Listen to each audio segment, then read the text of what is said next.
سلام به همگی و خیلی خوش اومدید.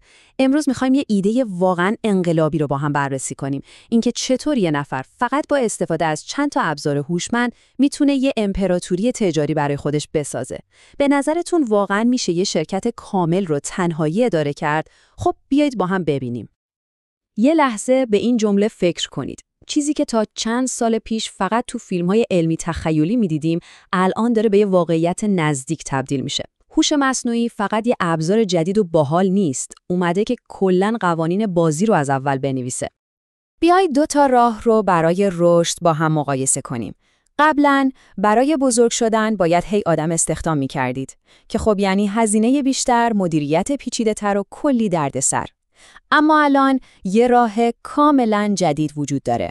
به جای اینکه یه تیم 10 نفره استخدام کنید، میتونید یه مجموعه هوشمند از ابزارهای هوش مصنوعی بسازید که خیلی سریع‌تر، بهینه‌تر و هوشمندتر کارها رو براتون انجام بده. خب، این ما رو میرسونه به اولین ایده بزرگمون. داریم شاهد ظهور یه نوع کاملاً جدیدی از شرکت‌ها هستیم. شرکت‌هایی که دیگه با اون محدودیت‌های قدیمی رشد مثل نیاز به نیروی انسانی زیاد متوقف نمیشن. بیایید ببینیم این دقیقاً یعنی چی. این بزرگترین مشکل تقریباً هر کارآفرینیه. شما هم مدیر عاملید، هم مدیر بازاریابی، هم فروشنده، هم پشتیبانی مشتری. این همون تله توسه است که نمیذاره روی کاری که واقعاً مهمه، یعنی رشد کسب و کارتون تمرکز کنید. خب، پس راه حل چیه؟ به جای اینکه خودتون همه این کارها رو انجام بدید، میتونید دپارتمان‌های هوش مصنوعی برای خودتون بسازید. این ابزارهایی که الان بهتون معرفی می‌کنیم فقط یه سری اپلیکیشن ساده نیستن. اینها آجورهای ساختمون شرکت شما هستن، از استراتژی گرفته تا فروش و بازاریابی. هر شرکت موفقی یه مغز متفکر و استراتژیست قوی پشتش داره. بیایید با ابزارهای شروع کنیم که نقش همین مغز رو برای کسب و کار شما بازی میکنن و کمکتون میکنن که هوشمندانه تر فکر و تصمیم گیری کنید. میدونم همه دارن از چت جی پی تی استفاده میکنن، اما اکثر آدما فقط در سطح ازش کار میکشن. به جای اینکه ازش بپرسید یه عنوان ایمیل برام بنویس، ازش بخواید 5 تا رقیب اصلی منو تحلیل کن و یه استراتژی بازاریابی برای 3 ماه آینده بهم پیشنهاد بده. میدونید با جی پی تی های سفارشی شما میتونید یه مشاور هوش مصنوعی بسازید که کسب و کار شما رو حتی بهتر از خودتون میشناسه. نوشن مثل حافظه مرکزی کسب و کار شما میشه. تصور کنید همه استراتژی‌ها، برنامه‌ها، یادداشت‌های جلسات و ایده‌های تیمتون توی یه جا جمع شده و هوش مصنوعی میتونه بین همشون ارتباط برقرار کنه. دیگه هیچ وقت نمیگید اون فایل کجا سیو کرده بودم، چون همه چیز اونجاست. خیلی خوب، استراتژی رو چیدیم. حالا وقتشه که دست به کار بشیم و محتوا تولید کنیم. این گروه ابزارها دقیقاً مثل یه تیم خلاقیت شبانه روزی عمل میکنن که هیچ وقت خسته نمیشن و همیشه پر از ایده‌های جدیدن.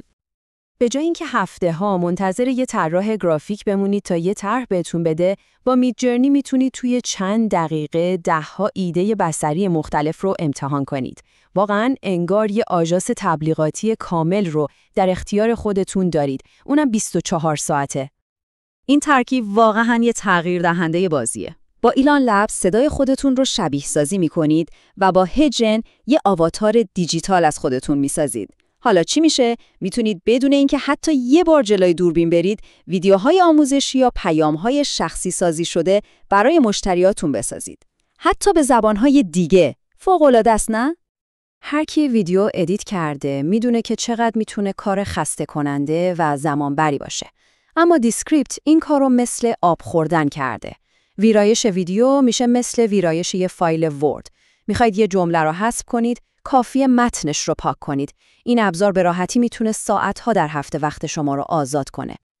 حالا تصور کنید فقط یه دونه ویدئوی طولانی، مثلا یه وبینار یا یه مصاحبه تولید کردید و همون یه دونه ویدیو به طور خودکار تبدیل میشه به بیشتر از 20 تا کلیپ کوتاه و جذاب آماده برای وایرال شدن تو شبکه‌های اجتماعی.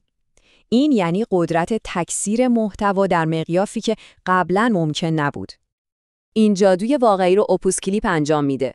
هوش مصنوعیش ویدیوی طولانی شما رو نگاه میکنه، بهترین و جذابترین قسمتاش رو پیدا میکنه، براتون کات میزنه، زیر رویس اضافه میکنه و حتی بهتون میگه کدوم کلیپ شانس بیشتری برای وایرال شدن داره. این ابزار کار یه تیم کامل مدیریت شبکه‌های اجتماعی رو تنهایی انجام میده. خب حالا کلی محتوای عالی داریم، اما چطور این محتوا رو به فروش تبدیل کنیم و از شر کارهای تکراری و اداری خلاص بشیم؟ اینجاست که موتور اتوماسیون و ارائه ما وارد بازی میشه. اون ساعتهای طولانی که برای ساختن یه پاورپوینت قشنگ وقت میذاشتید رو فراموش کنید. با گاما شما فقط چند تا نکته کلیدی رو وارد میکنید و توی چند دقیقه یه ارائه فوق‌العاده حرفه‌ای و شیک تحویل میگیرید. برای ارائه به سرمایه‌گذار و فرستادن یه پیشنهاد سریع برای مشتری عالیه. زپیر مثل چسبی میمونه که همه ابزارهای شما رو به هم وصل میکنه.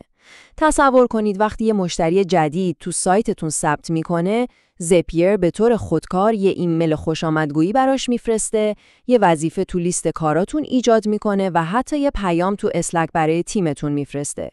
این یعنی وقتتون برای کارهای مهمتر آزاد میشه. اما قدرت واقعی این سیستم زمانی معلوم میشه که این ابزارها رو مثل قطعات پازل به هم وصل کنید و یه موتور گردش کار قدرتمند بسازید. بیایید با 2 تا مثال واقعی ببینیم این موتور در عمل چطور کار میکنه. این یه نمونه گردش کار استراتژیکه. با چت جی پی تی ایده پردازی میکنید، تو نوشن همه چیز رو مرتب و سازماندهی میکنید و با گاما یه ارائه حرفه‌ای میسازید. نتیجهش چیه؟ یه پیشنهاد عالی برای مشتری تو کمتر از 1 ساعت. کاری که قبلا شاید یه روز کامل وقت میگرفت. و این هم یه ماشین بازاریابی محتوای تمام اتوماتیک. شما فقط یه دونه ویدیو میسازید و این سیستم به طور خودکار اون رو به 10 کلیپ تبدیل میکنه و تو شبکه‌های اجتماعی پخش میکنه. یعنی شما میتونید خواب باشید و بازاریابی کسب و کارتون خودش داره انجام میشه. خب میدونم شاید این همه ابزار جدید یک کم ترسناک و زیاد به نظر برسه، اما خبر خوب اینه که اصلاً لازم نیست همه اینها رو یک جا یاد بگیرید.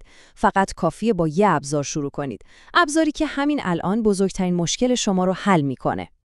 اینجا یه راهنمای خیلی ساده برای شروع هست. اگه تولید کننده محتوا هستید، با ابزارهای ویدیویی مثل هیجن شروع کنید. اگه مشاور هستید، ابزارهای استراتژیک مثل چت جی پی تی و گاما بهترین نقطه شروعن. هدف اینه که یه پیروزی سریع به دست بیارید تا تأثیر فوق‌العاده این ابزارها رو با چشم خودتون ببینید. و این مهمترین نکته امروزه. هوش مصنوعی قرار نیست جای شما رو بگیره.